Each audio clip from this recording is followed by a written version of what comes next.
Sinangga senbenara paning imana taning ati nunggunya para kasucen raono banyu milir kawong rindu.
Yayi Prabu Duryudana nalendra ing nagari Ngastina.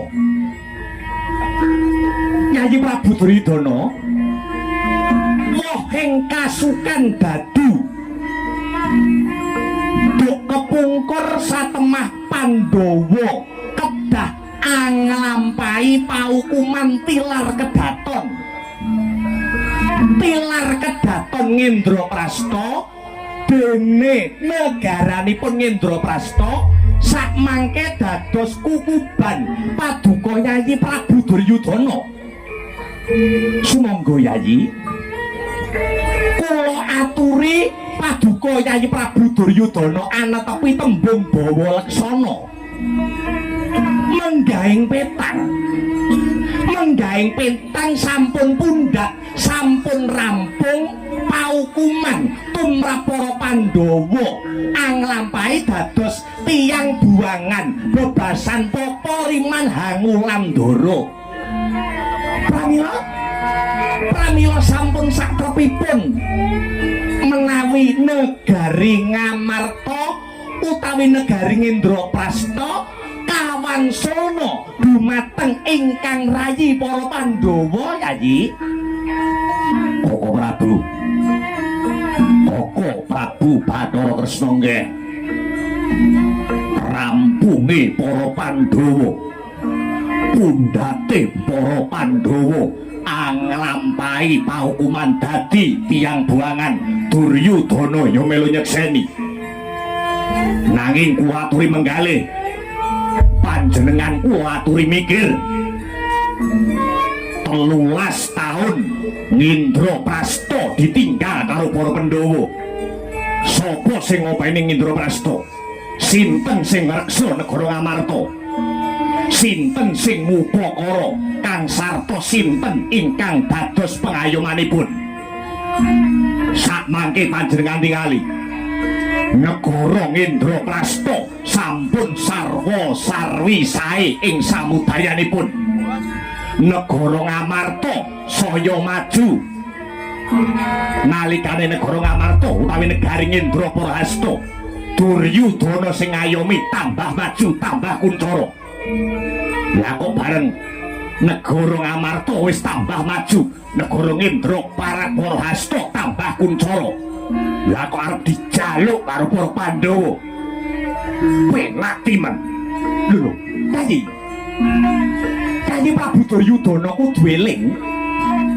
Sampun sakmestinipun Derpaduka ngukup negari menika kedah ngreksa ing reh karaharjanipun. Sarta sampun pinten-pinten bebaten ingkang mikantuki tumrap sugeng paduka ingkang mijil saking wulu wetu negari Indraprasta Yayi. Nggih. Leres. Duryudana ora nyelaki. Kula boten nyelaki Koko Prabu.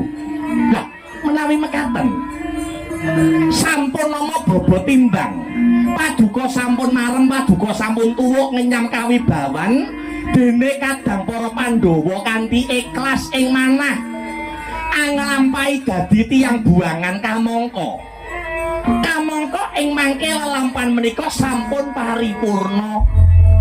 Pramila Yayi paduka Yayi Duryudana kula aturi netepi dumateng bawa laksana sarta katuran menggalih mikir sing kanthi wening. Sampun. Cukup. Mangrungokke kandhane Duryudana. Enten tetembungan sedumuk bathuk senyari bumi. Negara Indraprasta boten kula wulungaken dhateng para Pandhawa.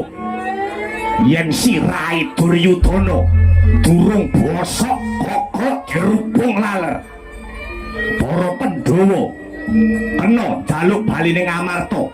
Para Pandhawa kena jaluk baline negara Indraprasta. Lamun para Pandhawa wis bisa ngrangsang sing dadi kawibawane Ratu Ngastina Prabu Duryudana. Lho, Menawi mekaten mangrungokke tegesipun Baratayuda dadi.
tangis kalindesing wengis Gumara inebut dewaning Antaka dungkap dinten ingkang kaping 16 Pandhawa Kurawa nyabrang getih Tegal Kurusetra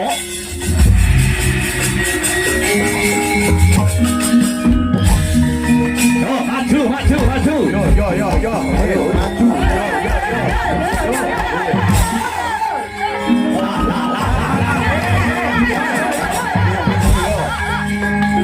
Tampuk.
kang tekane tanpa sangkan Sampai jelantah yang dari Saraswati sayapni Anda yang dimakan insan yang budaya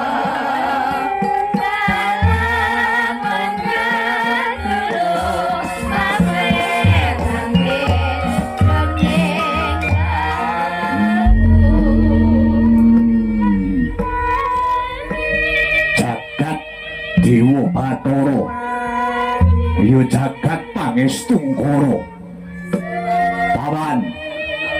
Paman Harya Sengkuni paman kawula nuwun wonten pangandika ingkang adhawuh nggih nimbal ingkang paman ing kepatihan kula Rekyanapati Harya Sangkuni dewa ora adil paman dewa ora adil Dewa Bancinde Banciladan nyuwun sewu Paduka Angger Jaka Pitana ngendika ingkang kados mekaten liripun kados pundi pangaraos cariyosipun Patih Sengguni dewa menika adil kok nggih. Dewa menika adil. Nyatanipun sampun pirang-pirang senopati ning Duryudana samya gugur wonten madyaning balagan. Kanjeng Eyang Begawan Bisma sing jarene Begawan Bisma kuwi ora bisa mati yen ora saka kersane dhewe. Ning nyatane Kanjeng Eyang Bisma matine mung sepele karo senopati wedok sing jenenge Sri Kandi. Contoh malih Bapa Durna sing jare biyen dadi gurune para Pandhawa sarta gurune para Kurawa.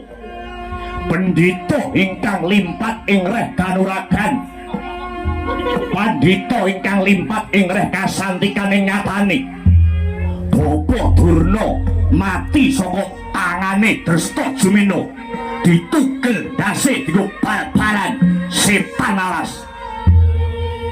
Dereng malih Kanjeng Rama Prabu Mandaraka nyatanipun sampun gugur wonten ing madyaning palagan saka tangane wong klular-klulur mbarpe Pandhawa si Punta Dewaya si Yudhistira.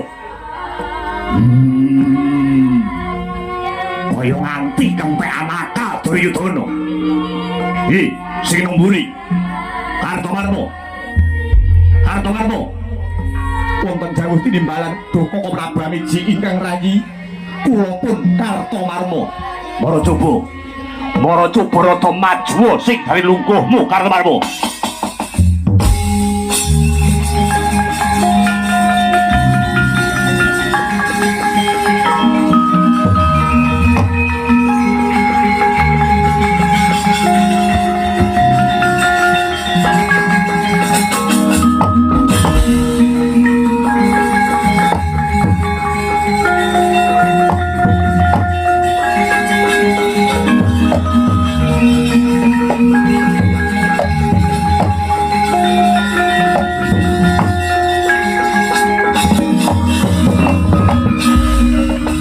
Sagyat ore sang kabirangu rinanggul ginempit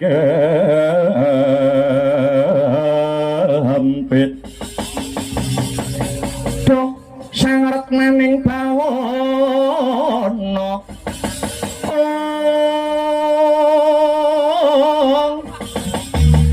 ya situ kang malang ati ya situ kang sing dias ya situ kang kudu garing